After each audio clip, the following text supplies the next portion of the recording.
Few changes right now in the Bureau of Immigration, hereby suspended until further notice. 9G working visa would not be the only option for you. What is your plan in the Philippines so that we can actually map out visa options for you?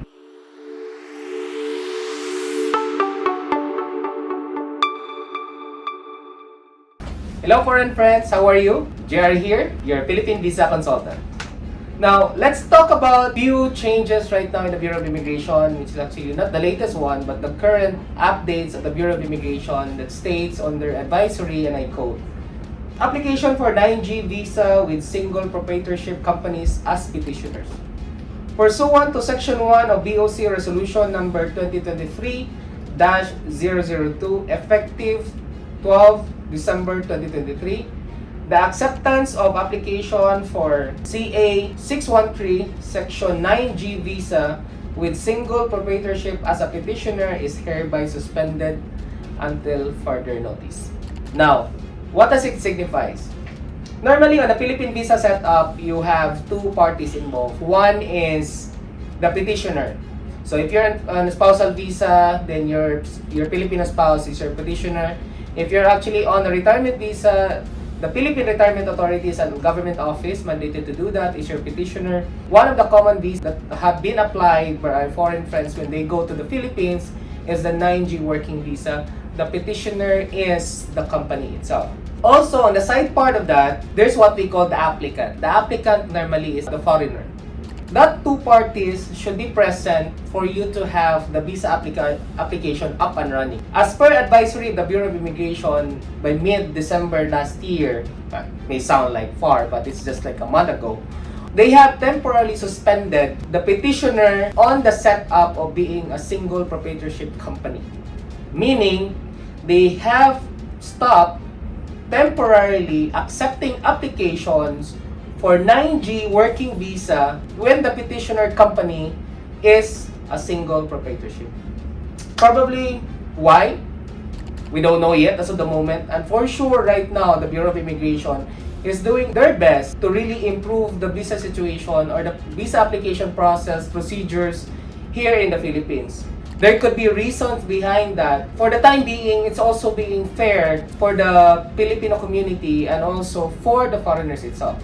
Because by virtue of the working visa will be granted to the foreigner if and when there's no available Filipino individual that can do the task. For example, one might be being a consultant on a French tutorial company. Because not all Filipinos can speak French. Now, for the setup of being a single proprietorship, the single proprietorship setup as a company is managed and owned solely by the Filipino itself. So there are actually provisions on that. Apart from the visa-related one, there's also provisions on that on the Constitution itself in the Philippine government that actually protects also the rights of the Filipino individual.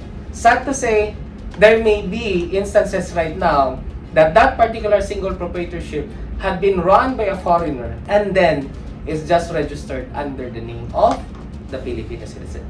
Now, why are we doing this? Because we want you to be updated on that particular matter because that's very important. For example, you have engaged right now on a particular visa for wanting to have process your visa application because before they have accepted the single proprietorship setup and now they have temporarily suspended it. So it's also very important for you to know that particular rulings right now from the Bureau of Immigration has been in place since 12 of December 2023. That's approximately a month and few days ago. We hope that it actually gives lights, or we give light of information right now, accurate information to our foreign friends out there, not to be trapped in a perception right now that someone will just come to you and say, hey, we can process your working visa, that's not a problem. No. Step back, think twice, take a look at the documents right now because I myself right now have seen a lot of ads right now on Facebook offering the same thing, and it hurts me the most because there would be or there may be some foreign friends of ours that might be trapped or might be scammed on that way.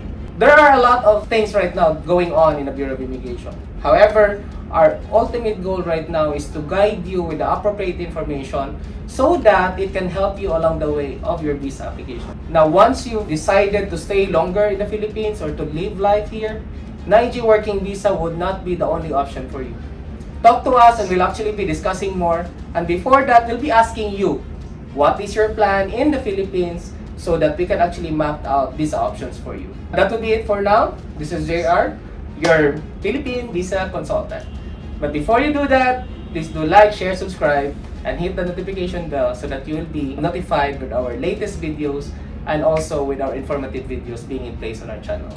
Thank you so much, my friends, and see you soon. Bye-bye!